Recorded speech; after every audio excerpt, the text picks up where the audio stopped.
Amós, capítulo 9, dos versos 11 ao verso 13. Diz assim a palavra de Deus: naquele dia levantarei a tenda caída de Davi, em outras traduções fala o tabernáculo caído de Davi, consertarei o que estiver quebrado e restaurarei as suas ruínas, eu a reerguerei, para que seja como era no passado. Diga assim: para que seja como era no passado. E ele continua dizendo: para que o meu povo conquiste o remanescente de Edom, e todas as nações me pertencem, declara o Senhor que realizará estas coisas. E ele diz no verso 13: dias virão, declara o Senhor, em que a ceifa continuará até o tempo de arar, e o pisar das uvas até o tempo de semear. Vinho novo gotejará dos montes e fluirá de todas as colinas. Amém. Amém. Podeis assentar, tome o seu lugar, louvando, glorificando ao Senhor, exaltando ao Senhor. Eu coloquei como tema nesta noite, como a alegria por voltar ao primeiro amor. Será que existe alegria em voltar ao primeiro amor? Será que tem alegria a gente voltar ao primeiro amor? Sim ou não? Claro que tem, né? Esse tema e esse texto nesta noite que Deus colocou no meu coração, ele fala do momento histórico aqui onde a nação de Israel estava totalmente comprometida, estava totalmente pervertida. A nação, Deus estava com eles aqui já. O profeta Amós, mais ou menos, ele foi contemporâneo, mas na realidade, de Isaías, o profeta Isaías, e um pouco mais velho do que Isaías. Então, é mais ou menos nesse período histórico onde Deus estava dando muitas mensagens, mas o povo não convertia. Deus estava mandando cada vez mais profetas falar a sua palavra, mas aquilo que os profetas falavam já não tocava mais o coração das pessoas, nem o coração do povo.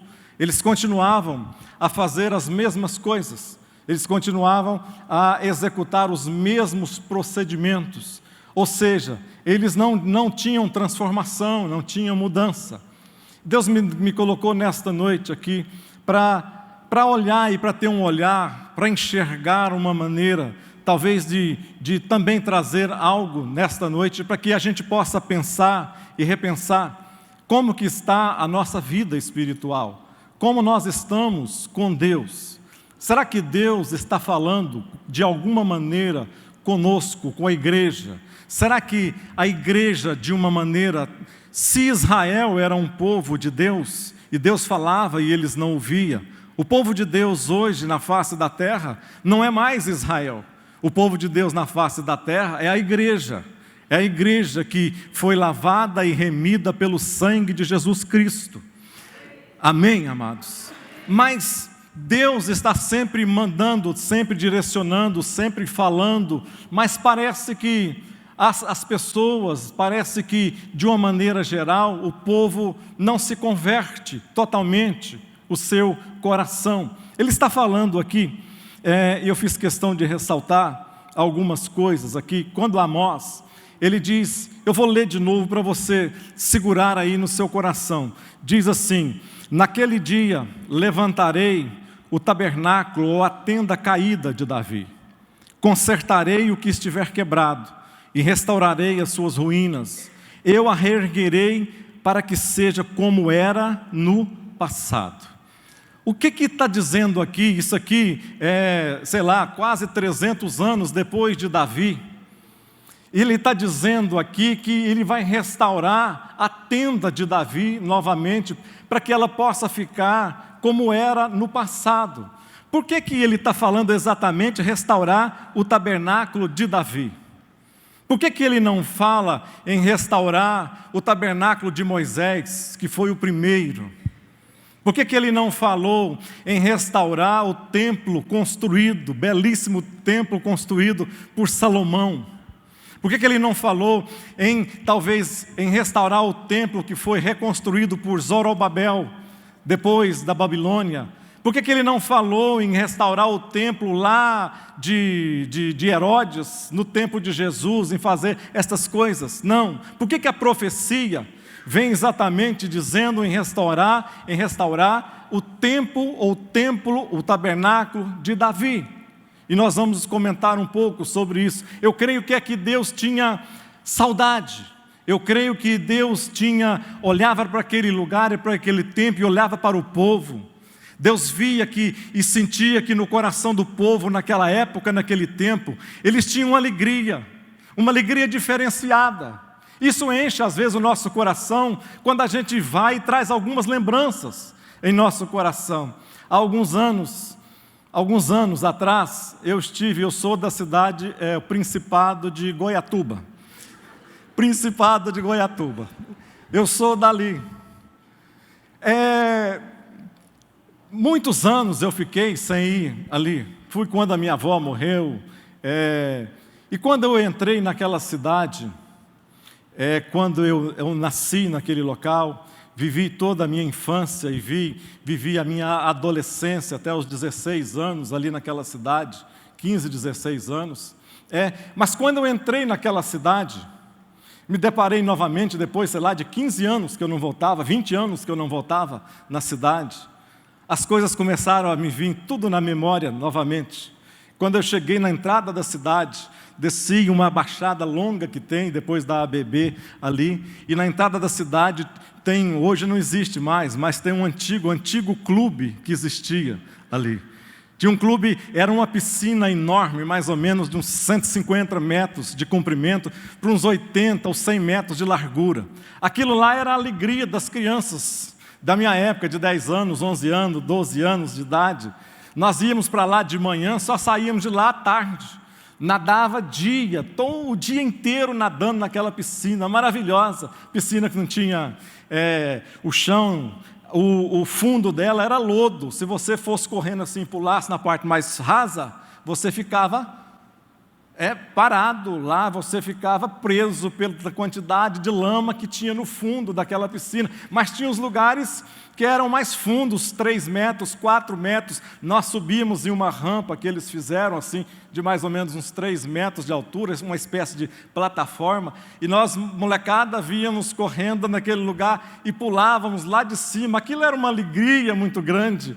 E quando eu passo na cidade, me começa a vir novamente no meu coração, aquelas alegrias de ver, de lembrar o quão eu fui feliz quando era criança ali naquele lugar. Como me fez bem aquele tempo ali naquela cidade que morava ali, que me fez bem as amizades, as crianças, os meninos, que agora, depois de muitos anos, tudo adultos, mas foi muito bom lembrar. Então, quando a gente, vendo Deus falar aqui da restauração de um templo que Ele não falou do templo de Salomão, mas Ele enfoca o templo de Davi. Por que, pastor, o templo de Davi? O templo que não era nada do templo, era simplesmente uma tenda, uma lona jogada com algumas coisas lá, porque a arca da aliança tinha sido levada para os filisteus. Só para você entender mais a história, a arca tinha sido levada pelos filisteus, ficou vários anos fora ali do templo ou do tabernáculo de Moisés, foi tirada, arrancada dali e ficou fora. Quando Saul entra, Saul não se preocupou muito com aquilo. Saul entrando, ele não deu valor naquela arca, não deu valor. Ele sabia que a arca estava na casa de alguém, sabia que a arca estava nos inimigos, mas ele não se preocupou com aquilo. Mas Davi não. Davi, quando ele entra no reino, a primeira coisa que Davi faz é exatamente ir buscar aquela arca. Aquela arca não tinha um valor. Aquela arca não era pelo o ouro que ela era folheada, de maneira alguma. Ela lá dentro não tinha nada de especial. Dentro da arca tinha uns pedaços de madeira, que era a vara de Arão, tinha uma bandejinha lá, talvez, com um pouco do maná antigo, tinha coisinhas lá dentro que Se você olhar pelo lado humano, não valia nada, não tinha nada. Mas Davi, olha o que Davi fez. Davi, quando ele pega a arca da aliança, eu não acredito que Davi fez isso, mas ele fez. Davi ainda pega aquela arca da aliança, quando ele toma das mãos dos inimigos, não leva a arca para o templo lá de Moisés, que ficava lá em Siló. Ele não levou a arca para lá, ele deixou o templo lá, e ele pega a arca da aliança e leva para sua casa, leva lá para Jerusalém, leva lá para o Monte Sião. Ou seja, a arca da aliança ficou num lugar, e o templo continuou sendo usado em outro. Ou seja, a religião e tudo que nela comportava ficou ali naquele templo construído por Moisés, aquele tabernáculo. E Davi não, Davi quis trazer uma nova maneira de encarar, uma nova maneira de adorar, uma nova maneira de se comunicar com Deus. Ele disse: a partir de agora, não mais essa arca vai fazer parte ali daquele tabernáculo, não, essa arca vai estar mais próxima aqui. Por quê? Porque antigamente só as pessoas entravam na presença da arca uma vez no ano. E Davi disse: não, basta, chega. Ou seja, Davi estava dizendo que parece que ele estava vendo, tendo uma visão de Deus, lá da época da graça, lá do momento onde Jesus entra de uma vez por todas no templo, ele coloca por terra abaixo. O que Deus não gostava naquele templo, talvez? Preste atenção. Por que Deus talvez escolheu esse tabernáculo simples de Davi? O tabernáculo de Davi era diferente dos outros. Ele não tinha uma separação. O tabernáculo de Davi não tinha uma divisão. O tabernáculo de Davi não tinha o véu que separava. Ou seja, parece que Deus estava cansado daquele tempo de religiosidade. Parece que Deus queria que as pessoas enxergassem uma nova maneira de adorar. Às vezes na nossa vida, preste atenção, às vezes nós ficamos tão acostumados com a nossa religiosidade, que é difícil às vezes coisas novas entrarem no nosso coração, porque nós estamos acostumados com coisas antigas, coisas velhas, coisas que nós não queremos modificar. Tem pessoas que têm dificuldade, e eu sou uma delas, de fazer coisas novas, coisas diferentes. Tenho muita dificuldade. Que coisa mais irritante que é você entrar dentro da sua casa e quando você chega lá o sofá está virado do outro lado contrário. A Marisete de vez em quando faz isso. Mas por que você tirou o sofá daqui? Para mudar. Precisamos mudar um pouco.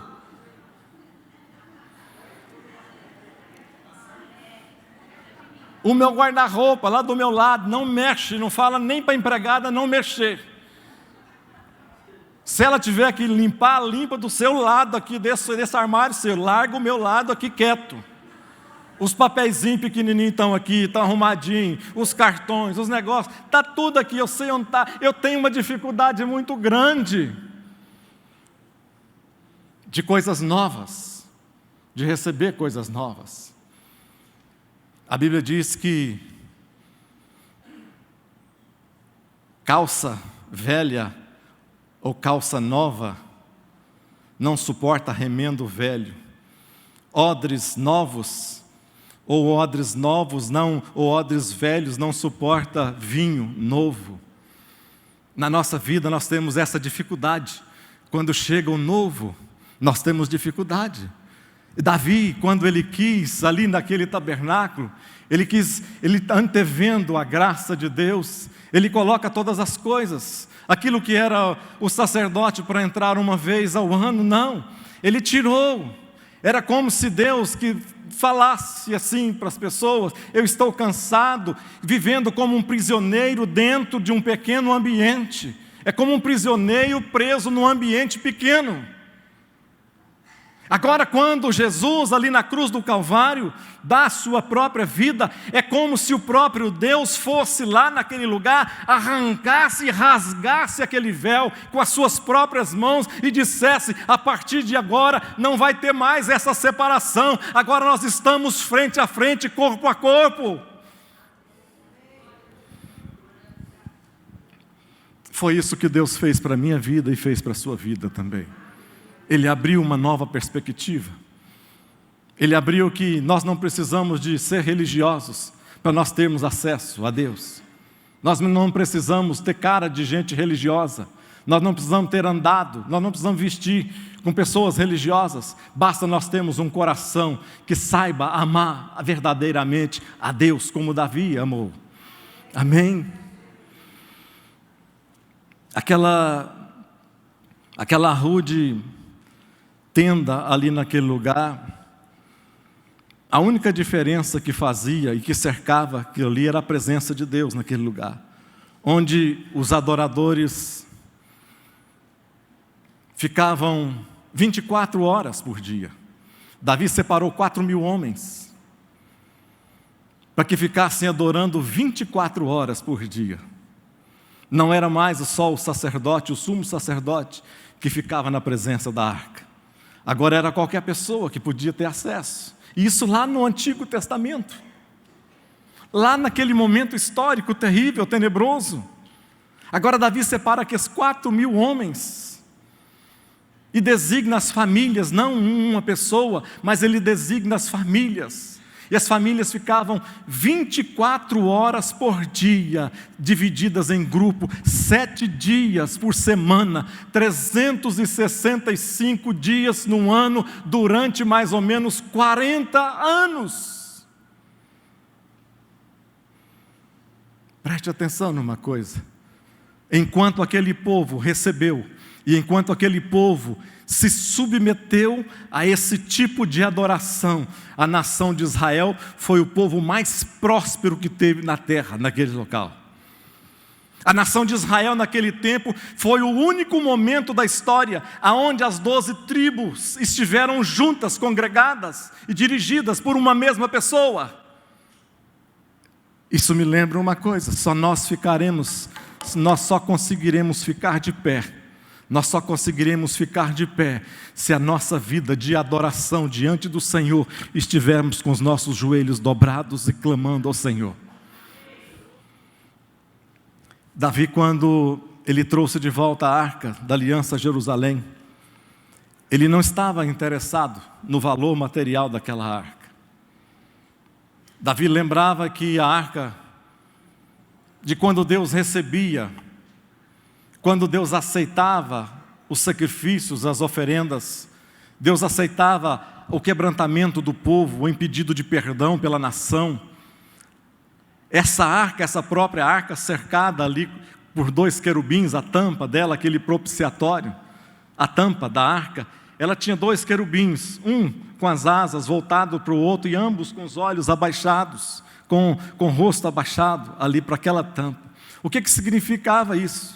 Quando Deus recebia das pessoas da nação, quando Deus recebia e dizia, acatava aquilo como uma coisa boa, um arrependimento agradável, a Bíblia diz que não só a fumaça saía ali daquela tenda, antigamente, lá na tenda de Moisés, com a arca da aliança presa naquele cubículo do Santo dos Santos, que saía fumaça, mas também ali da tampa da arca tinha uma luz, saía uma luz azul, que ficava tomava conta daquele ambiente. Davi então não queria exatamente ficar com as coisas materiais, as quais a arca tinha, não. Davi certamente ele lembrava e sentia a presença, e sentia a vontade, o desejo de novamente sentir a presença de Deus se manifestando através daquele lugar e daquela arca.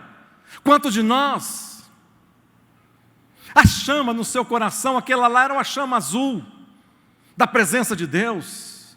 Mas se o Espírito Santo de Deus habita em nós, se o Espírito Santo de Deus habita em você, como que está a sua chama no seu interior?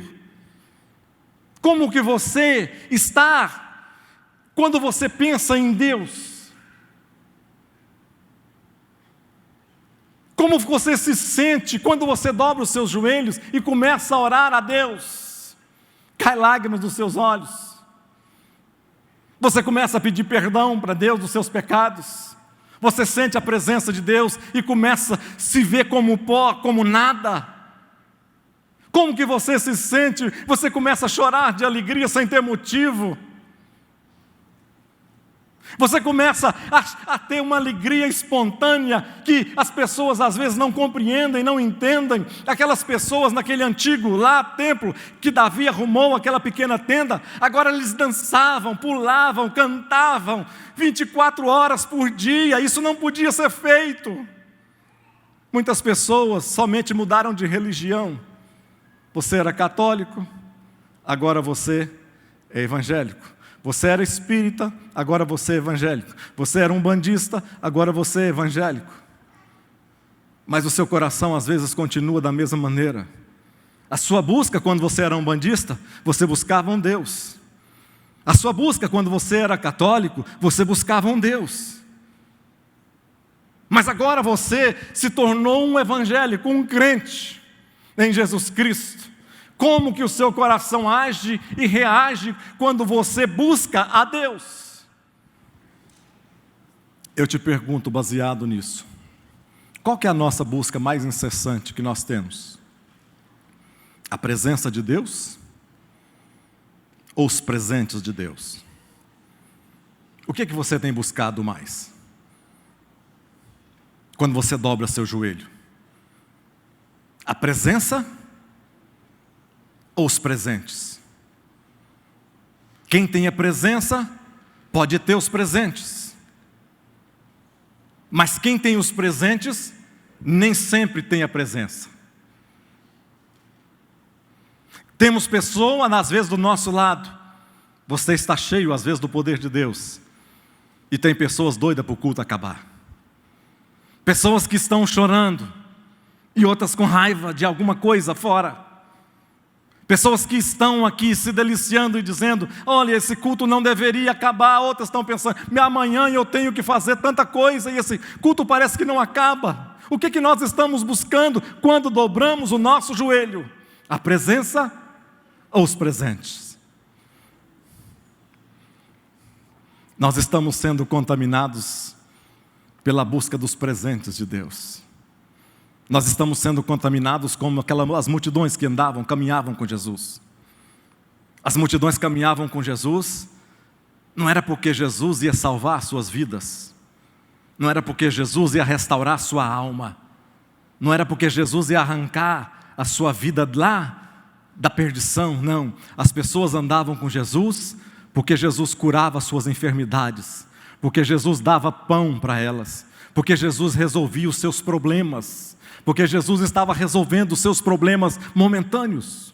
Às vezes no nosso dia a dia, talvez você não está pensando nisso, mas talvez nós estamos exatamente fazendo as mesmas coisas sem perceber. Nós estamos seguindo Jesus, estamos servindo Jesus como as multidões seguiam Jesus, pelo que Ele pode nos dar. Os testemunhos que a gente vê hoje, ouve hoje, quais são os testemunhos? Eu gostaria de dar um testemunho. O que foi que o irmão gostaria de dar testemunho? Pastor, eu fiz uma campanha e consegui finalmente comprar minha casa própria. Oh, glória a Deus. Palmas. Pastor, fiquei desempregado muitos anos. Eu dormi até meio-dia, mas fiquei desempregado 5 anos, pastor. E Deus me arrumou um emprego. É milagre, realmente é milagre. Pastor, eu consegui casar. Tantos anos solteirão, solteirona, mas consegui casar. Só acredita que ia casar? Isso às vezes são os testemunhos que nós ouvimos. Mas quantos testemunhos as que sobem aqui, nesse altar ou em qualquer lugar que nós vamos, que diz assim: Deus tocou a minha vida, eu me arrependi dos meus pecados, hoje eu sou um novo homem, sou uma nova mulher, eu era assim, eu era assado, hoje não sou mais a mesma pessoa, porque fui transformado pela vida de Jesus, que agora habita em mim. Você pode aplaudir a esse Deus que é tão bom?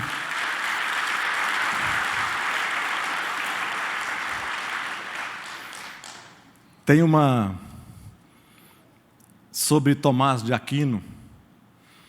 Quando Tomás de Aquino foi visitar, Tomás de Aquino foi um grande teólogo, escritor,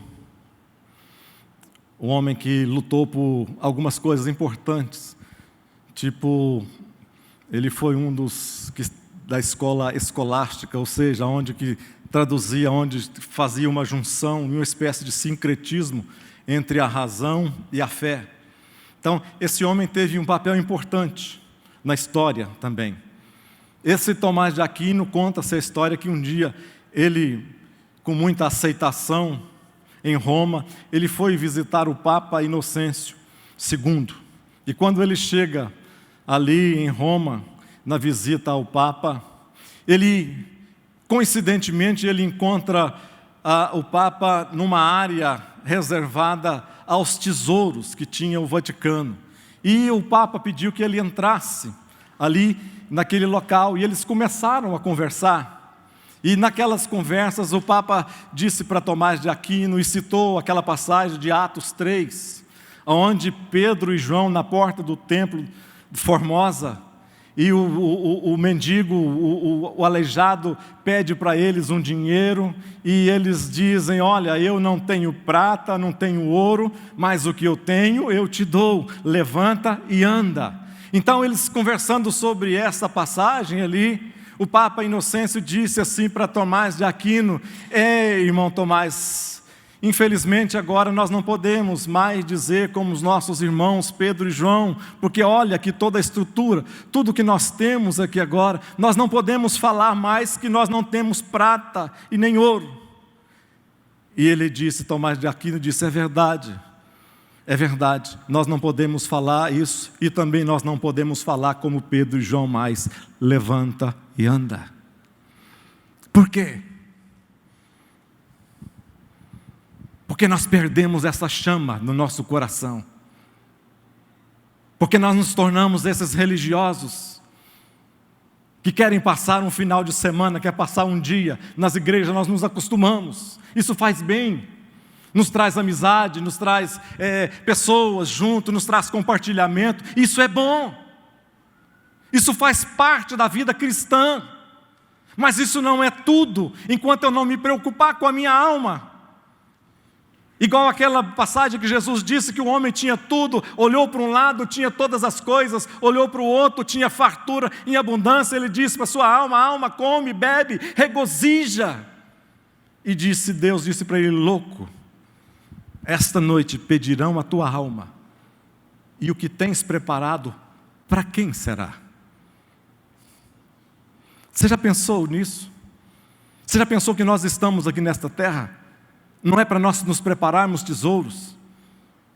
Você já pensou que nós estamos aqui, não é para nós sermos simplesmente bem-sucedidos financeiramente, sermos bem-sucedidos materialmente, sermos bem-sucedidos nos nossos negócios, sermos bem-sucedidos naquilo que nós somos profissionais.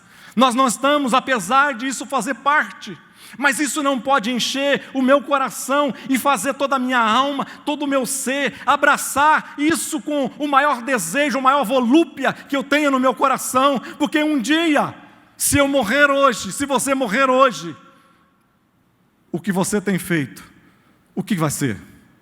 Para quem será? E para onde você vai? Pastor, estava tão bom. A gente pensando nisso, sobre adoração e os religiosos. O adorador e o religioso podem até participar das mesmas coisas, estar nos mesmos lugares. O religioso e o adorador podem estar no mesmo lugar, mas é impossível ambos sentirem a mesma coisa. É impossível eles sentirem a mesma coisa. Agora eu te pergunto, o que nós estamos buscando em Deus? Nós estamos buscando a adoração. O que é adoração, pastor? O que é adoração? Às vezes nós estamos confundindo adoração com músicas. Agora vamos adorar. Adoração não é um momento que nós estamos aqui na igreja, não é um momento que nós estamos cantando uma música. Não é um momento que, pastor, nós vamos tirar a oferta agora, ou enquanto as pessoas chegam, vamos adorar a Deus então. Adoração não é um momento. Adoração não é uma música diferente. Adoração não é uma careta diferente que eu faço. Adoração não é você ficar assim, as pessoas te olhando. Esse aqui é adorador. Nós não conhecemos um adorador simplesmente por um momento.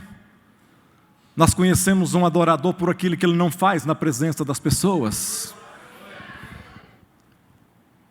A história conta que Davi, com alegria, estava trazendo a arca da aliança. E ele estava tão extasiado, ele estava tão motivado, estava tão concentrado naquilo que ele estava fazendo e se propôs a fazer no seu coração, que quando, depois de não dar certo a primeira tentativa de trazer a arca, na segunda tentativa agora deu certo.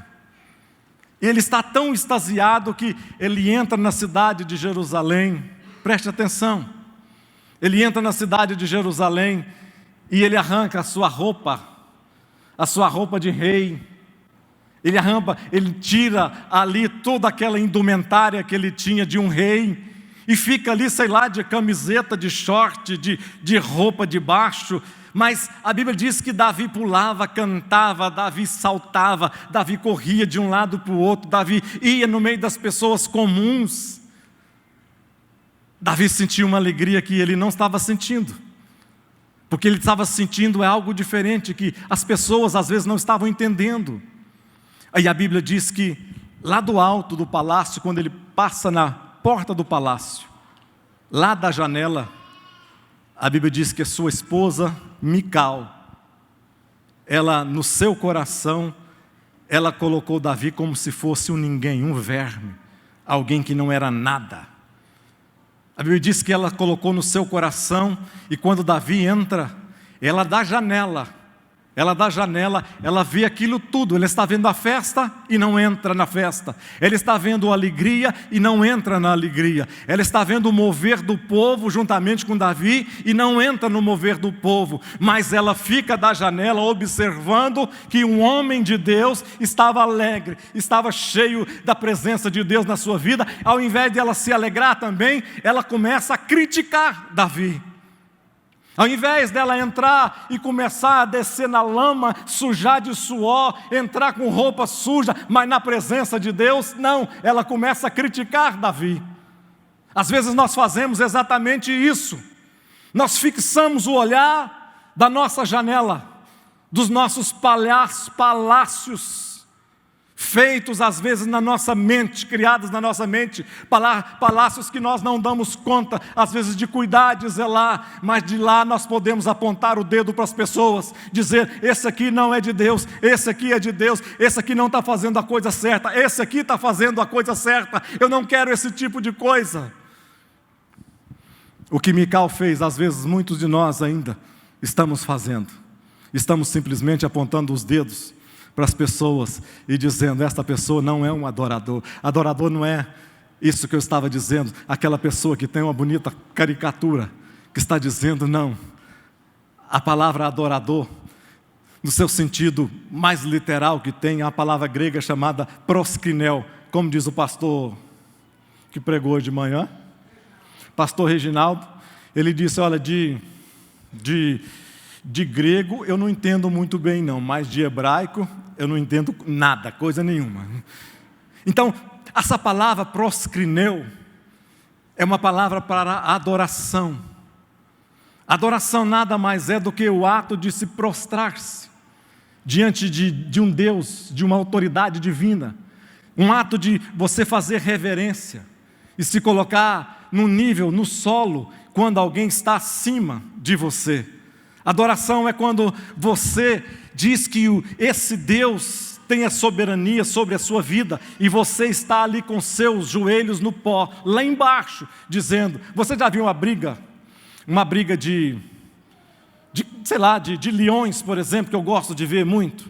A briga de dois leões. Eles brigam, lutam um com o outro com todas as suas forças. ferozmente, até que um deles, quando quer e não quer mais ou não dá conta mais, a única coisa que ele tem e faz, quando principalmente está 1 a 1, ele deita no chão e vira a barriga para cima. Por que ele faz isso? Porque a barriga é a parte mais frágil. Ou seja, ele está dizendo, olha, se você quiser, você pode me matar, acabar comigo. Se você quiser, você vai me derrotar agora, você me estraçalha, você acaba comigo. Você ser um adorador é exatamente você se colocar na presença de Deus, dizendo, Deus, eu não sou nada, o Senhor é tudo, eu sou ninguém, o Senhor pode todas as coisas, eu sou o pó, mas o Senhor é rocha, que pode me colocar os meus pés. Ser adorador, 2 generais estavam tentando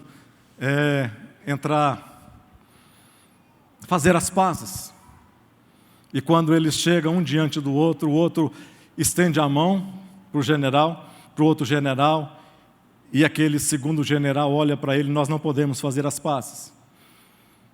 Ele diz, nós não podemos fazer as pazes. Por quê? Ele diz, nós ainda estamos armados. Enquanto nós não nos desarmarmos totalmente, eu não posso pegar na sua mão. Ele pegou, arrancou os seus armamentos, as suas armas, sua espada, suas coisas, tirou, jogou no chão ali, e novamente então voltou e estendeu a sua mão direita para o outro, dizendo, eu quero paz. O outro pega na sua mão e diz, eu quero paz. Para nós termos paz com Deus, é somente quando nós nos entregarmos na totalidade a Ele.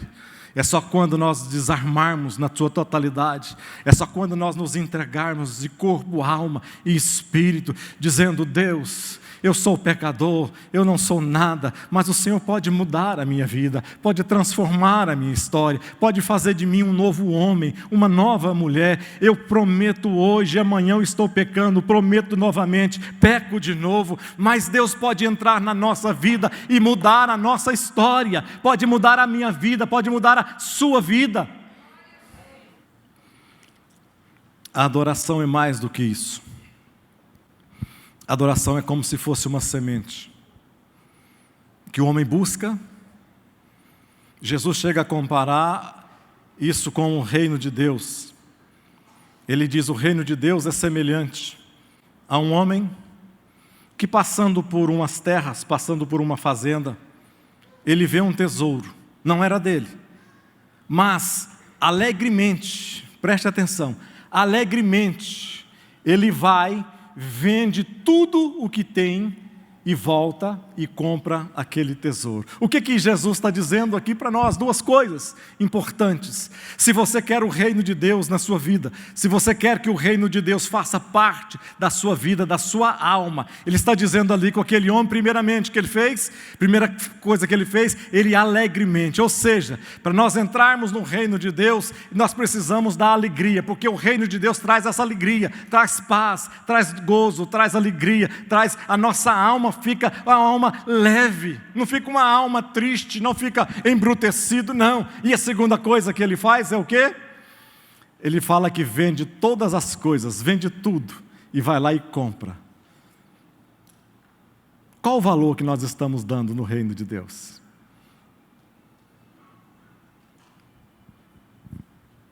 Que valor que você tem dado no reino de Deus? O que você tem despendido? Se você estivesse disposto a entregar, o que você entregaria? O que você deixaria para trás? Se você tivesse que abrir mão de alguma coisa na sua vida, e se você às vezes está em cima do muro pensando, eu não sei, aqui eu estou salvo, aqui eu não estou salvo, aqui eu estou salvo, aqui eu não estou salvo. Se você pudesse ter a convicção na sua vida, o que você abandonaria? O que você largaria? O que você abriria mão? Alegremente vendesse, entregasse todas as coisas e comprasse. Ou seja, nós, na presença de Deus, a presença do Senhor, é o que Jesus entra na nossa vida, o que Ele faz na nossa vida, entra na nossa casa, entra na nossa família, entra no nosso íntimo. Ele começa na nossa vida, não é de fora para dentro. Ele começa a transformação, não é nos dando um terno novo, não nos dando uma casa nova, não nos dando coisas boas, não. A primeira coisa que Ele faz na nossa vida é transformar o nosso coração, coração empedernido, coração que não recebe coisa alguma, coração que não recebe a palavra de Deus. Ele primeiro transforma o nosso íntimo, o nosso coração, e depois Ele vai transformando as outras coisas, até chegar no nosso exterior.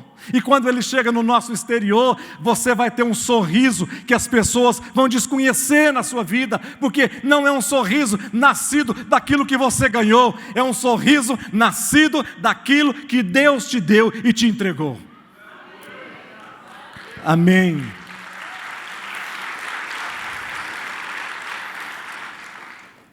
A adoração é fruto da semente plantada no nosso coração por Deus.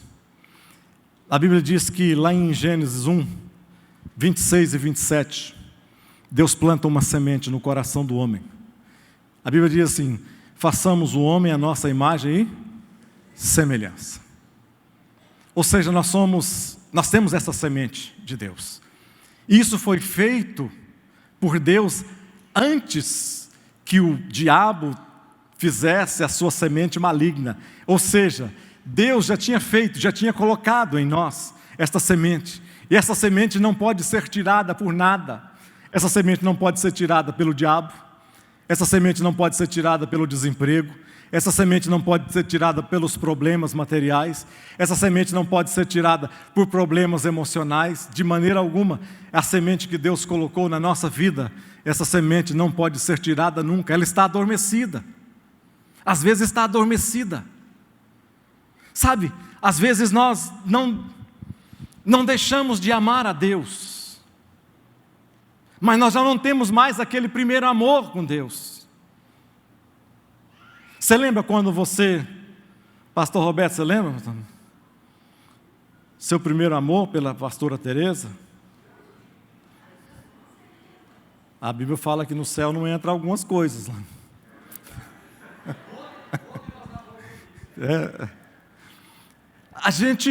O primeiro amor, vocês lembram do primeiro amor? Aquela emoção. O que é o primeiro amor? É aquilo que o coração dispara, não é isso? Quando você vê, quando você pensa em estar junto, quando você pensa em ligar, fazer uma ligação, você escolhe palavras, você escolhe os momentos, você escolhe os presentes, você escolhe tudo de melhor. Às vezes nós não perdemos esse amor, mas às vezes nós perdemos o primeiro amor. Tipo, algumas pessoas quando casaram, algumas pessoas quando estavam noivas, iam lá qual que é uma chique aqui? Na Copenhague, né? Na Copenhague, ali no Flamboyant, quando estavam noivos, e o chocolate que ela achava para dar para sua amada, era um chocolate da Copenhague. Casou, daqui uns tempos, daqui uns anos, 3 anos, 4 anos, 5 anos, agora, quando vai presentear o chocolate, já não é mais o chocolate da Copenhague, é um chocolate da Cacau Show, vamos baixando mais, é um chocolate da Cacau Show. Aí passou mais alguns anos, quando você vai dar um presente de Dia dos Namorados, você já dá uma caixinha Nestlé Sortidos. Não é isso? Aí depois você começa já, daqui mais algum tempo, quando você vai no Dia dos Namorados, você já vai lá no boteco e já compra aquele lá, como é que é? Compre batom, aquele batonzinho. Aonde nós vamos chegar com um negócio desse? Às vezes nós não perdemos o amor, mas nós perdemos o primeiro amor. Às vezes a gente perde esse primeiro amor. Quando João, inspirado pelo Espírito Santo de Deus, ele escreve as cartas às igrejas ali de Apocalipse. Para a igreja de Éfeso, ele começa a citar tantas coisas boas que aquela igreja fazia. Ela não tolerava idolatria, não tolerava os homens maus, não tolerava obreiros maus. Era uma igreja cheia de vigor, cheia de vida. Mas lá no final tem uma pontuação e diz: porém, tenho contra ti que perdeste o primeiro amor. E ela diz uma coisa importante: arrepende-te e volta a praticar as primeiras boas obras. Para os nossos casamentos, a gente pode voltar lá na Copenhague novamente e começar a comprar os bombons. Mas para Deus, o que nós vamos fazer? Primeira coisa é exatamente isso, me arrepender. Eu tenho que me arrepender. Eu estava num momento de oração esses dias muito bom, orando de momentos do dia, orando. A Marisete chegou para mim esses dias e eu comecei a passar por problema. Ela falou: não devia orar.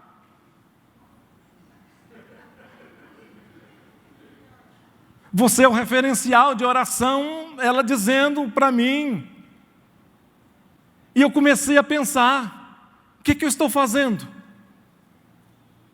Eu estou deixando os problemas, as dificuldades, as lutas, os pensamentos ruins me tirar do único que pode resolver os meus problemas.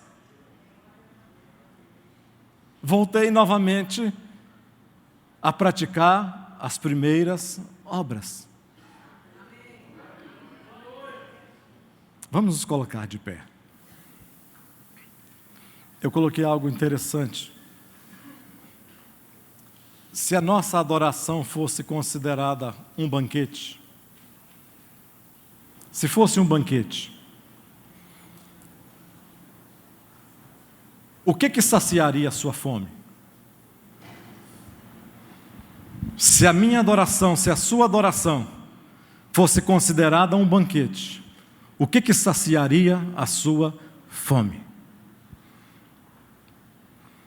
Você já reparou que às vezes quando nós vamos na festa, em determinadas festas chiques, e a gente começa a ver aquelas entradas bonitas, camarão, entrada, carpaccio de isso, carpaccio daquilo,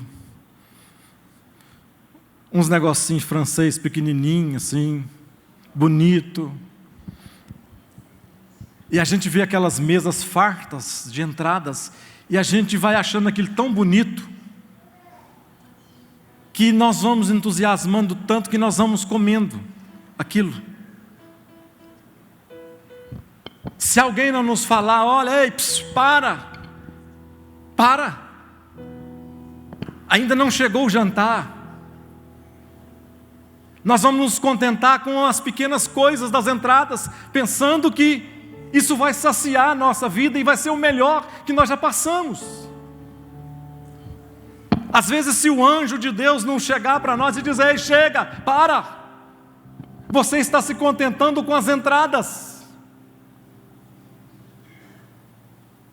O melhor ainda está por vir. O melhor ainda está por vir.